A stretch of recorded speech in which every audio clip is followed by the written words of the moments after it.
இந்த நாட்களிலும் ஒரு 3 காரியத்தை நம்ம பார்க்கணுங்க. விசுவாசம், பயம் ஒரு பக்கத்தில் இருக்கு. ரெண்டாவதாக சமாதானம், கட்டுப்பாடு ஒரு பக்கத்தில் இருக்கு. மூன்றாவதாக தேவனை நம்புவது, தன்னை நம்புவது என்று சொல்லி மூன்றாவது ஒரு காரியம். இந்த 2 எஜமான்கள் அப்படின்ற ஒரு விஷயம் வரும்போது இந்த ஒரு விஷயத்தை நாம் பார்க்குறோங்க. ஒரு பக்கம் விசுவாசம் இருக்கிறதுனால எஜமானை நாம் நம்புகிறோம். ஒரு பக்கம் நாம் நம்முடைய காரியங்களை குறித்து கவலைப்படுகிறதுனாலே பயம் நம்மை பற்றி கொள்ளுகிறது. ஏன்னா உலக பொருளுக்கு தான் நம்ம என்ன பண்ணுவோம், அதிகமாக கவலைப்படுவோம்.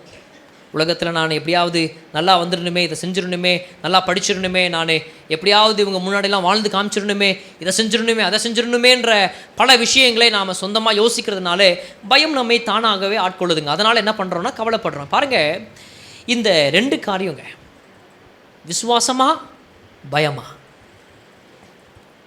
என்ன விசுவாசமா பயமா? சங்கீதம் 56ஆம் சங்கீதத்தில் 3வது வசனத்தை நாம் பார்ப்போம்.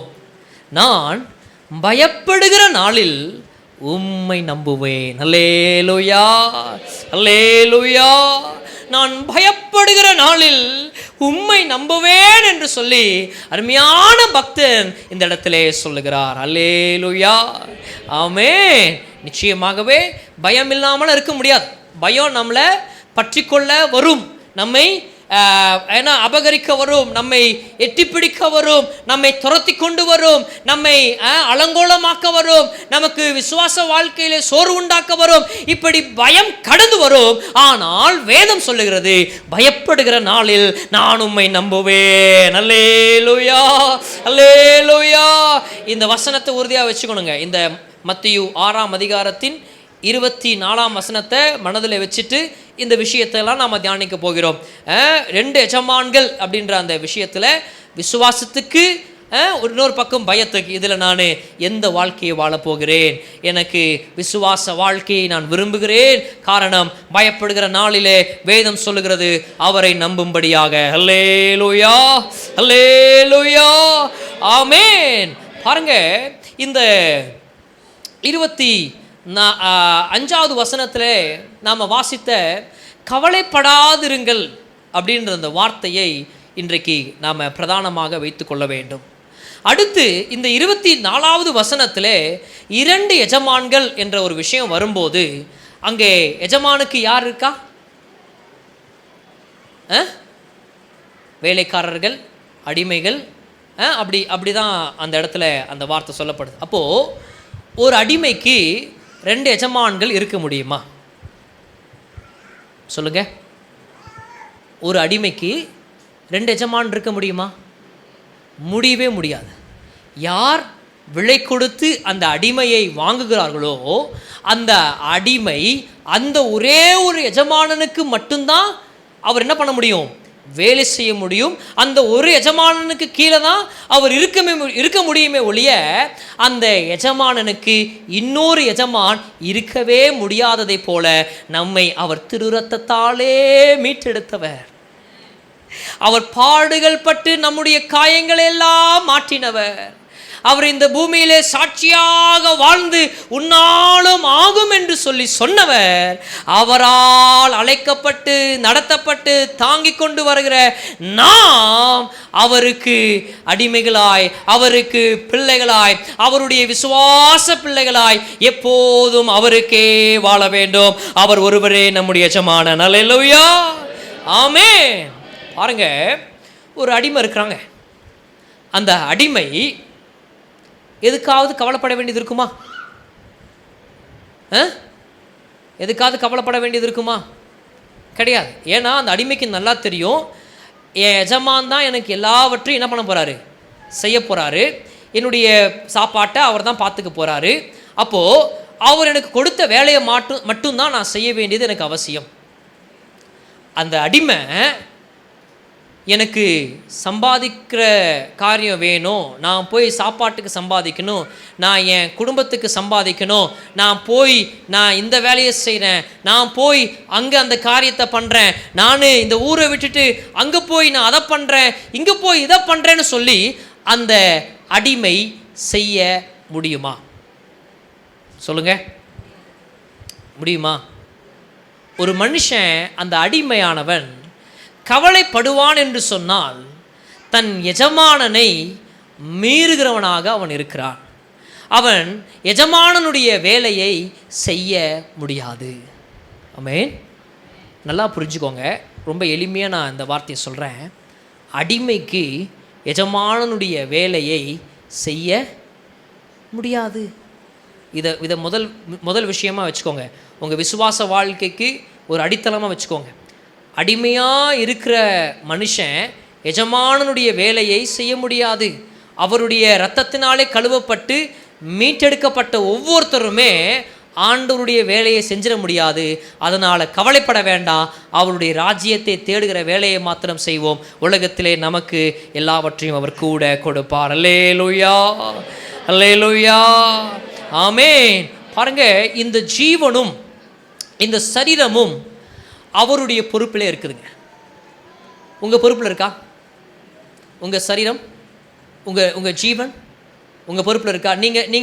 நீங்கள் சாகாமல் உங்களை பார்த்துக்க முடியுமா? சொல்லுங்கள். நீங்கள் சாகாமல் உங்களை பார்த்துக்க முடியும் அப்படின்னு நீங்கள் சொல்ல முடிஞ்சிச்சுன்னா நீங்கள் கவலைப்படுங்க. அப்படி முடியாதுன்னு சொன்னால் நாம் யாருமே கவலைப்படக்கூடாது. காரணம், அந்த கவலை என்பது ஒரு பொல்லாத பாவமாய் இருக்கிறது என்பதை இந்த இடத்திலே தேவன் சொல்லுகிறார். அதனால் வேலை செய்யக்கூடாதுன்னு ஆண்டவர் சொல்கிறாரா? கிடையாது.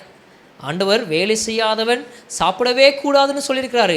ஆனால் ஆண்டவர் சொல்கிறாரு, நீ வேலை செய், ஆனால் கவலைப்படாதபடிக்கு வேலை செய். எப்படி எப்படி பாருங்க, தேவனுடைய பங்கை பிடிக்க முயல்வதும் அவருடைய வேலையை நாம் செய்ய நினைப்பதும் முடியாத ஒன்று. அது அவருடைய பங்கு. நமக்கான ஒவ்வொரு காரியத்தையும் போஷிக்கிறது அவருடைய பங்கு. அது அவர் செய்வார். அவருடைய வேலையை அவர் தான் செய்ய முடியும். அதை நம்மால் செய்ய முடியாது. அதனால் அதற்காக நாம் ஓடாமல், நாம் எதற்காக தெரியுமா ஓடணும்? நான் கவலைப்படாதபடி இருக்க, நான் விசுவாசிக்கிறவனாக இருக்க வேண்டும். விசுவாசிக்கிறவனாக நான் வாழ்வேன் என்று சொன்னால் நான் பயப்படுகிற நாளில் கர்த்தரை நம்புவேன். அல்லேலூயா, அல்லேலூயா, ஆமென், ஆமென். ஆண்டவர் இஸ்ரவேல் ஜனங்களை வனாந்திரத்தில் நடத்தும்போது டெய்லி நான் உன்னை போஷிப்பேன் தான் ஆண்டவர் சொன்னார். நாளைக்கு நான் என்ன செய்வேன்னு சொல்லி கவலைப்பட்டான். பார்த்தீங்களா? ஆண்டவரால் செய்ய முடியாதுன்னு சொல்லி அவன் அந்த இடத்துல என்ன பண்ணுறான்னா, அவனுடைய மனதினாலே ஒரு எண்ணத்தை எழுப்புகிறான். அவனுடைய மனது தேவனாலே எனக்கு ஒன்றும் செய்ய முடியாது என்று சொல்லி ஒரு காரியத்தை எழுப்புகிறான். அங்கே அவன் அதற்கு பயப்படுகிறபடியினாலே அடுத்த நாளுக்கும் அவன் மன்னாவை எடுத்து அவன் சேமித்ததினால் அந்த இடத்திலே நாற்றம் ஏற்பட்டது. அவனுடைய உழைப்பு பாழாக்கப்பட்டது. இன்றைக்கு நாம் ஒவ்வொன்றையும் புரிஞ்சு கொள்ளணும். அடுத்த நாளுக்கு நான் என்ன செய்வேன், நாளைக்கு நான் என்ன செய்வேன், அந்த காலத்தில் நான் என்ன செய்வேன்ற ஒரு பெரிய யோசனையெல்லாம் தயவு செஞ்சு தூக்கி போட்டுட்டு இந்த நாளிலே நான் விசுவாசிக்க, எனக்கு ஆண்டவர் கொடுத்த காரியங்களில் நான் அவரை விசுவாசிக்க ஓடுகிறேன் என்று சொல்லி நீங்கள் முயற்சி செய்து பாருங்கள். அந்த உலக பொருள் உங்களை துக்கப்படுத்த நினைக்கிற காரியங்களில் நீங்கள் கவலைப்படாதிருப்பீர்கள். அல்லேலூயா, அல்லேலூயா, ஆமென், ஆமென். பாருங்க, செல்வத்தை நம்பினால் பொருளாதார இழப்பு, இந்த காரியங்கள் நமக்கு பயத்தை கொண்டு வரும். ஒரு மனுஷன் செல்வத்தை நம்பி வாழ்க்கை நடத்தும்போது, அவனுடைய பொருளாதார இழப்பு வரும்போது அவனுக்குள்ளாக பயம் ஆட்கொண்டு அவன் விசுவாச வாழ்க்கையை வாழ முடியாது. ஆனால் இங்கே நாம் தேவனை நம்பினோம் என்று சொன்னால் அவரே உண்மையானவர். வெளிப்படுத்தின விசேஷம் 3:14 சொல்கிற மாதிரி அவரே உண்மையானவர், அவரே சத்தியமும் உள்ள சாட்சியுமானவர், அவர் ஆமேன் என்று இருக்கிறபடியினால் அந்த இடத்துல அவரை நம்புகிற மனுஷன் ஆமேன் என்று அவர் நடத்துகிற பாதையை பார்த்து சொல்லுவான். அவர் கொடுக்கிற காரியங்களை பார்த்து சொல்லுவான். அவர் அனுமதிக்கிற சூழ்நிலைகளை பார்த்து சொல்லுவான். ஆமேன், ஹல்லேலூயா, ஹல்லேலூயா. அப்போ இந்த நாளில் உங்க மனதில் இது ஒரு தெளிவு இருக்கட்டும். விசுவாசிக்கணுமா பயப்படணுமா அப்படின்ற ஒரு விஷயம் நமக்கு முன்னாடி வந்து நிற்கும்போது நான் விசுவாசிக்க வேண்டும். ஏன்னா நான் தேவனை நம்புகிறேன். காரணம், அவர் உண்மை உள்ளவராய் இருக்கிறபடியால், அவர் சத்தியமுள்ள சாட்சியாய் இருக்கிறபடியால் நிச்சயம் நான் ஆமேன் என்று சொல்லி அவர் நடத்துகிற பாதைக்காக, அவர் அனுமதித்த சூழ்நிலைக்காக, என் வாழ்க்கையில் ஒவ்வொரு காரியத்துக்காக நான் ஆமேன் என்று நீங்கள் சொல்லி பாருங்கள். நிச்சயமாய் அந்த நம்பிக்கை வீண் போகாது. ஹல்லேலூயா, ஹல்லேலூயா, ஆமேன். எந்த ஒரு அச்சுறுத்தலும் அப்போது உங்களை என்ன பண்ண முடியாது, உங்களுடைய நம்பிக்கையை அசைக்க முடியாதுங்க. பாருங்க, பயத்துக்கு மருந்து என்ன தெரியுமா? தைரியமா. தைரியமா இருக்கணும்னு யாராவது சொன்னாங்கன்னா நீங்கள் அந்த இடத்துல நினச்சிக்கோங்க, நான் விசுவாசமாக இருக்க வேண்டும். பயத்துக்கு மருந்து தைரியம் அல்ல, நம்பிக்கையின் இடத்தை மாற்ற வேண்டும். உலக பொருள் மேல் நாம் நம்பிக்கை வச்சிருக்கிற அந்த இடத்த மாற்றி தேவன் மேல் அந்த இடத்துல நாம் நம்முடைய நம்பிக்கையை வைக்க வேண்டும். அல்லேலூயா, அல்லேலூயா. கர்த்தருடைய நாமம் மகிமைப்படுவதாக. சமாதானமா கட்டுப்பாடா அப்படின்னு சொல்லி வரும்போது தேவனுடைய சமாதானம் பிரதானமாக இருக்கிறது. நாம் நம்முடைய சமாதானத்தை ஏற்படுத்தி கொள்ள முடியவே முடியாது. எப்படி ஒரு இடத்துல ஒரு பிரச்சனை வருதுன்னு சொன்னால் அந்த இடத்துல எனக்கு நிம்மதி இருக்கணுன்றதுக்காக நாம் எதையாவது கட்டுப்படுத்தணும்னு நினச்சோன்னு வச்சுக்கோங்களேன், அந்த இடத்துல உண்மையான சமாதானத்தை பார்க்க முடியாது. உங்கள் வாழ்க்கையை நீங்கள் கட்டுப்படுத்தணும்னு நினைக்காதீங்க, தேவனுடைய சமாதானம் ஆளுகை செய்யட்டும் என்று நினைப்போம். ஏன்னா பிலிப்பியர் 4ஆம் அதிகாரத்தின் 7வது வசனம் சொல்லுகிறது, அப்பொழுது எல்லா புத்திக்கும் மேலான தேவ சமாதானம் உங்கள் இருதயங்களையும் உங்கள் சிந்தனைகளையும் கிறிஸ்து இயேசுவுக்குள்ளாக காத்துக்கொள்ளும். அல்லேலூயா, ஆமென். பாருங்க, சமாதானம் என்ற விஷயம் வரும்போது அதை நான் என் வாழ்க்கையை கட்டுப்படுத்தி அந்த சமாதானத்தை காத்துக்கொள்ளணும்னு நினச்சி நாம் வாழாமல் தேவனே அப்படின்னு சொல்லி நாம் காத்திருப்போம் என்று சொன்னால் நிச்சயமாகவே எல்லா புத்திக்கும் மேலான தேவ சமாதானம் நமக்கு ஒரு பெரிய ஒத்தாசையாக இருக்கும். ஆமேன் சொல்லுங்களேன். அல்லேலூயா, அல்லேலூயா, ஆமேன். என் வாழ்க்கையை நான் கட்டுப்படுத்தணும்னு நினைக்கக்கூடாது, தேவனுடைய சமாதானம் அங்கே என்னை காக்க வேண்டும் என்று சொல்லி நாம் பிரயாசப்பட வேண்டும். எப்படி?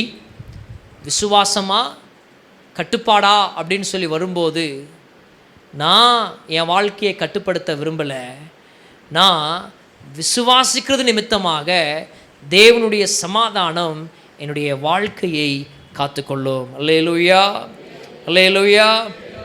பாருங்க, இந்த உலக பொருளுக்கு ஒரு மனுஷன் அடிப்பணிஞ்சு இருக்கும்போது எப்படி உலக பொருளை தன்னுடைய எஜமானாக ஒரு மனுஷன் வச்சிருப்பான் அப்படின்னு சொன்னால் அவன்தான் தன்னுடைய வாழ்க்கையை ரொம்ப கட்டுப்படுத்த பார்ப்பாங்க. எப்படி? அவன்தான் தன்னுடைய வாழ்க்கையை ரொம்ப கட்டுப்படுத்த பார்ப்பான்.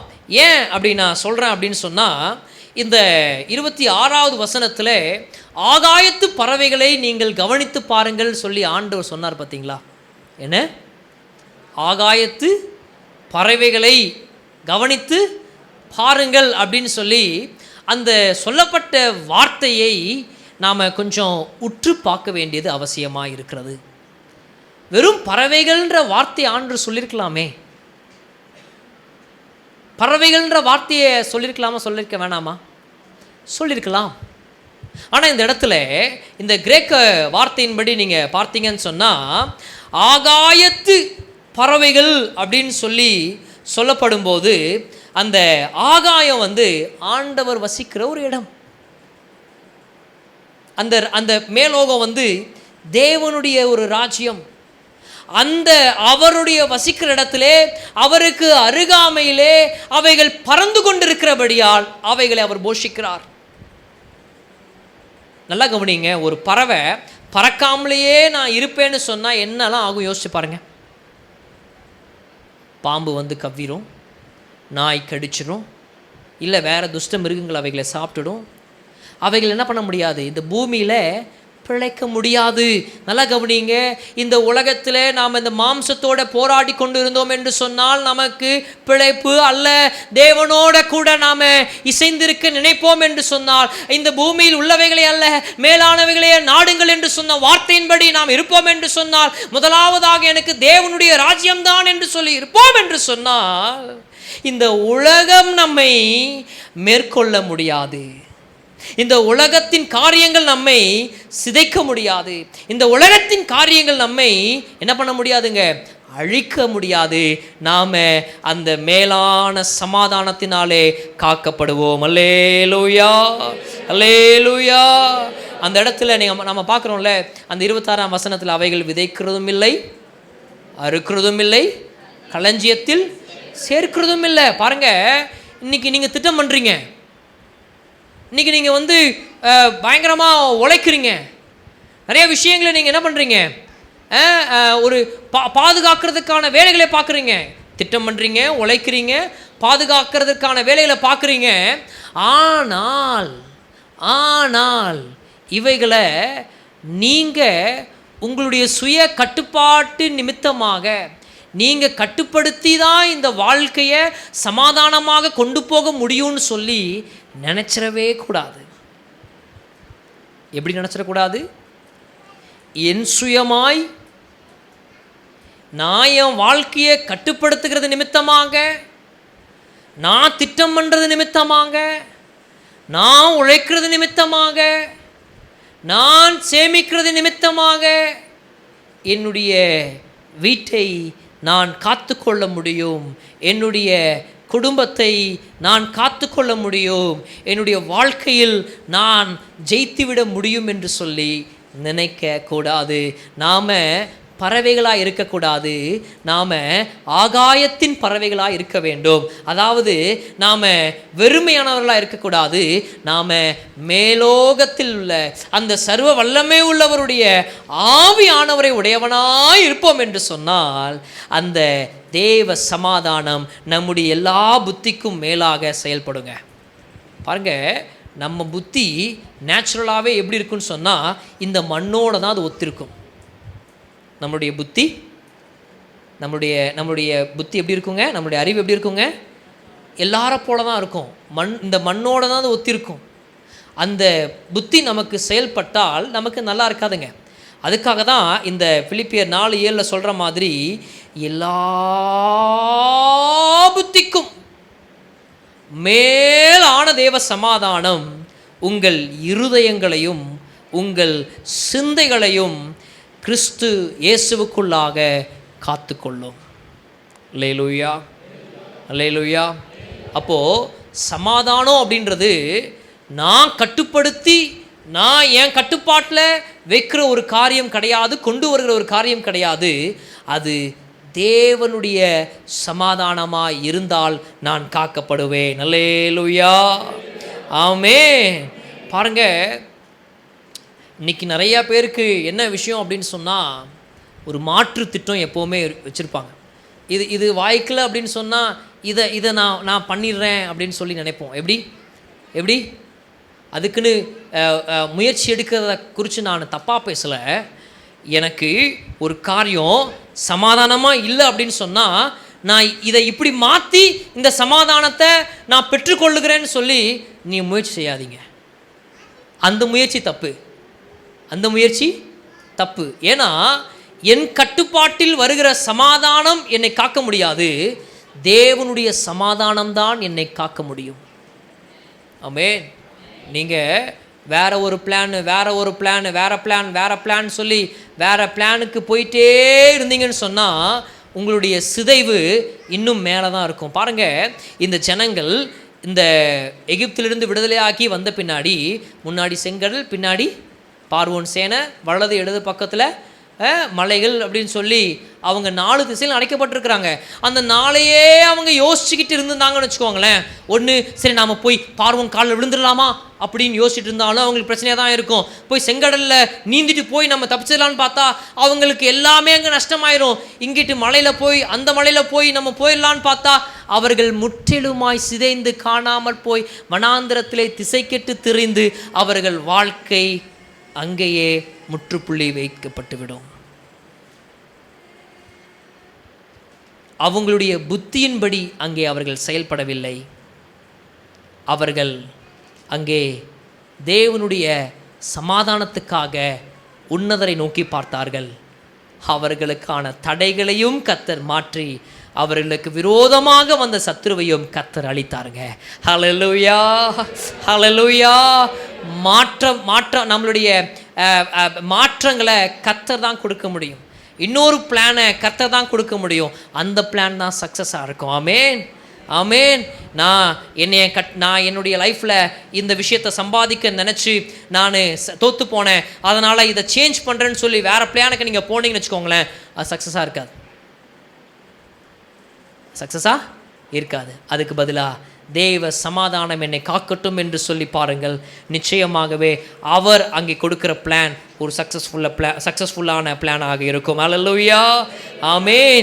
பல இடத்துல வேதத்தில் சங்கீதம், லூக்கா, யோபு, இன்னொரு சங்கீதம், இந்த சங்கீதத்தில் தான் நீங்கள் பார்த்தீங்கன்னு வச்சுக்கோங்களேன், பறவைகளை குறித்து கர்த்தர் விசேஷமாக நான் அவைகளை பாதுகாக்கிறேன் என்பதை ஆண்டவர் சொல்லியிருக்கிறார். அந்த சிறிய காரியத்தை ஆண்டவர் அவ்வளவு விசேஷமாய் பாதுகாக்கிறார் என்று சொன்னால் அவருடைய இரத்தத்தாலே கழுவப்பட்ட நாம், நீங்கள் வேணால் குறித்து வச்சுக்கோங்க.